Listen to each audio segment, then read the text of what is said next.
Hello అందరికీ happy Kanuma. So తాను ఒకటి తలిస్తే దేవుడు ఒకటి తలిచాడు అన్నట్టు అందరూ ఫోన్ చేసి కనుమ సెలబ్రేషన్స్ అవుతున్నాయి అని ఊర్లో అందరూ చెప్తుంటే మేము కూడా ఉండలేక సెలబ్రేట్ చేసుకుందామని గారెల కోసం పప్పు నానబెట్టి బిర్యానీ కోసం రైస్ నానబెట్టి నా ప్రిపరేషన్లో నేనుంటే మా మాస్టర్ పొద్దున్నే 5 గంటలకి హడావిడిగా వెళ్ళారు. ఏదో నాన్ వెజ్ తేడానికి అయ్యి ఉంటుందేమో అనుకున్నాను, బట్ డ్యూటీకి వెళ్ళారనమాట. నాకు నాన్ వెజ్ తెచ్చే టైం లేదు, నువ్వేదో ఒకటి చేసే అని అన్నారు. సో ఏంటి నాన్ వెజ్ తెచ్చే టైం లేదంటున్నారు, ఏదో ఒకటి చేసే అంటున్నారు. ఇక్కడ నాన్ వెజ్ లెగ్ పీసులు కనిపిస్తున్నాయి అనుకుంటున్నారా? అయితే మధ్యాహ్నంకి అయితే ఏదో ఒకటి చేసేసాను. మా మాస్టర్కి కూడా మూడ్ మారింది, నైట్కి సెలబ్రేట్ చేసుకుందామని లెగ్ పీస్లు అయితే తెచ్చారు. సో దాన్ని నేను సక్సెస్ఫుల్ గా ఖరాబ్ అయితే చేస్తాను అనమాట.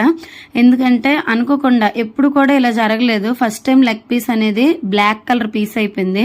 సో నాకు అదైతే ఫెయిల్ అయిందని చెప్పి మా మాస్టర్ వచ్చి వాటిని కట్ చేసి డీప్ ఫ్రై చేస్తున్నారు. సో అవి కూడా ఇంకా లాస్ట్ లో ఒక్క పీస్ అయితే మాత్రం నీట్ గా వచ్చింది అనమాట. ఇలాగా కనుమ సెలబ్రేషన్ టిప్స్ ఉంటే కొంచెం చెప్పండి అమ్మా కామెంట్స్.